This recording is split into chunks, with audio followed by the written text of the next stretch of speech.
নমস্কার বন্ধুরা, মুখের যত্নের জন্য আমি কিছু কথা বলবো। মুখের স্কিনের জন্য প্রথমেই যেটা বলবো, মুখের স্কিন আমাদের প্রচণ্ড সেনসিটিভ হয়। যে যা বললো সেটাই যদি আমরা তখনই ইউজ করে ফেলি, এটা কিন্তু আমাদের স্কিনের পক্ষে ভীষণ খারাপ। আমিও এই ভুলটা করে ফেলতাম, কিন্তু এখন আর করি না বলে এখন অনেকটা ঠিক হয়েছে আমার স্কিনের মধ্যে। কোনো দিনও, বিশেষ করে মুখের স্কিনের মধ্যে কোনো দিনও 3টে জিনিস ইউজ করা উচিত নয়, যেমন লেবু, চিনি আর কফি। খাওয়ার জিনিস খাওয়াতেই রাখা উচিত। লেবু মুখের মধ্যে ইউজ করলে বেশ ঝকঝকে হয় মুখটা, কিন্তু কিছুদিন পর দেখা যায় মুখের মধ্যে সাদা সাদা একটা স্পট পড়ে যায়। আর কফি ইউজ করার পর তৎক্ষণাৎ খুব সুন্দর হয়, ভীষণ গ্ল্যামারিয়াস লাগে, কিন্তু তারপরেই আস্তে আস্তে স্কিনটা ব্ল্যাক স্পট পড়ে যায় পুরো জায়গায়। আর চিনি অনেকে গুঁড়ো করে নিয়ে স্কাবার হিসাবে মুখের মধ্যে ইউজ করে, কিন্তু এটা খুব খারাপ।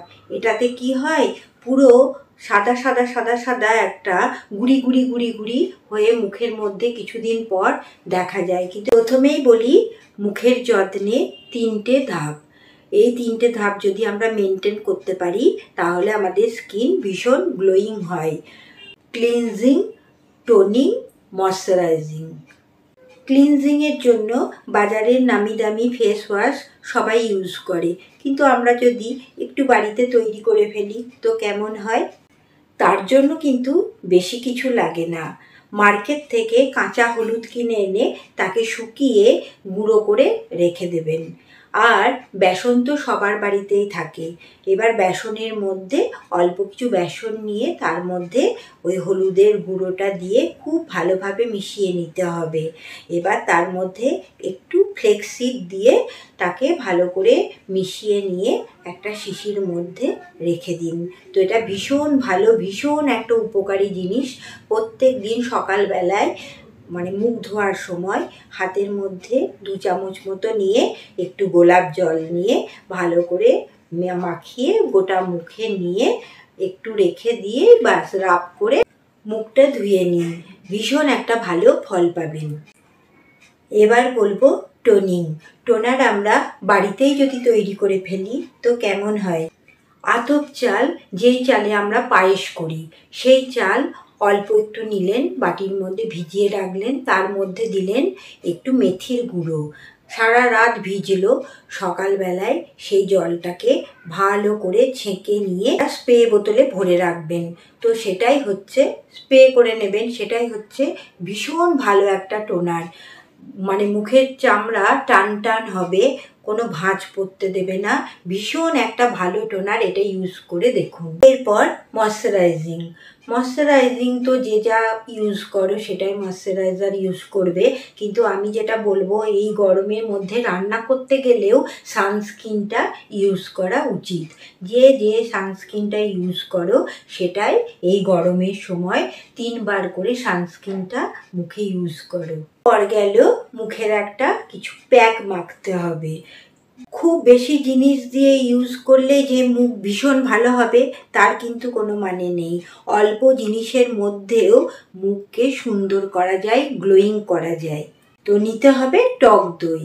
টক দই কিন্তু অনেকে আমি দেখেছি যে বাটি থেকে তুলেই সমানে টক দই মেখে কিছুক্ষণ রেখে ধুয়ে দেয়, কিন্তু এটা একদম উচিত নয়। যে কোনো টক জিনিসই মুখে ডাইরেক্ট লাগাতে হয় না। 2 চামচ টক দই, বড় চামচের 2 চামচ, তার সাথে মুসুরির ডালকে রাত্রিবেলায় ভিজিয়ে রেখে একটু বেটে নিয়ে তার সাথে 1 চামচ মতো মুসুরির ডাল বাটাটা, ওইটা ভীষণ উপকার, স্কিন ফর্সা করতে ভীষণ উপকারী। আর একটু টমেটোর পাল্প ওর মধ্যে দিয়ে দিতে হবে অল্প, আর 1 চামচ মতো, আর তার সাথে ছোট চামচের 1 চামচ গোলাপ জল খুব ভালোভাবে মিশিয়ে নিয়ে মুখের মধ্যে রেখে দিয়ে, যেন চোখের নিচে না লাগে, তো খুব ভালোভাবে মেখে একটু শুকোলে সেটাকে আবার জল দিয়ে ভালো করে ধুয়ে নিতে হবে। তাহলে প্যাকের মধ্যে থাকছে টক দই, ঘরে পাতা টক দই 2 চামচ, মুসুরির ডাল বাটা 1 চামচ, আর 1 চামচ মতো টমেটোর পাল্প, আর 1 চামচ, ছোট চামচের 1 চামচ মতো গোলাপ জল। প্রতিটি প্যাক মাখার সাথে সাথেই কিন্তু ময়শ্চারাইজার মাখতে হবে, কারণ তা না হলে ড্রাই হয়ে স্কিনের মধ্যে ভাঁজ পড়ে যাওয়ার সম্ভাবনা থাকে। এবার বলি, অনেকের আইব্রো প্রচণ্ড পাতলা থাকে।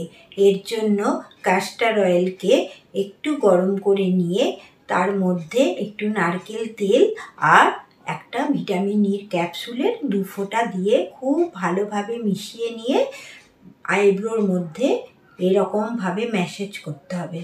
তো ম্যাসাজ করার পর সারা রাত থেকে গেলে সকালবেলায় এবার মুখটা ধুয়ে নিলে। এটা করো, দেখবে আস্তে আস্তে আইব্রোর চওড়া হবে এবং গ্রোথ হবে। প্যাকগুলো মাখার পর অনেকে যেটা করে, মুখটাকে খুব ভালোভাবে মানে এরকম করে রগড়ে মানে স্কার্ফ করে, কিন্তু এটা একদম উচিত নয়।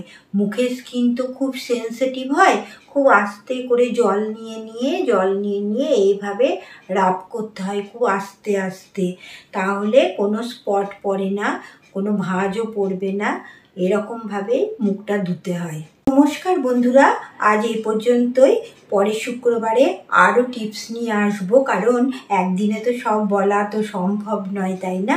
পরের দিন মুখের দাগ তোলা কিভাবে হয়, পরিষ্কার হয়ে যায় মুখটা, সেই নিয়েই তোমাদের আরও অনেক টিপস দেবো। তো নমস্কার, টাটা।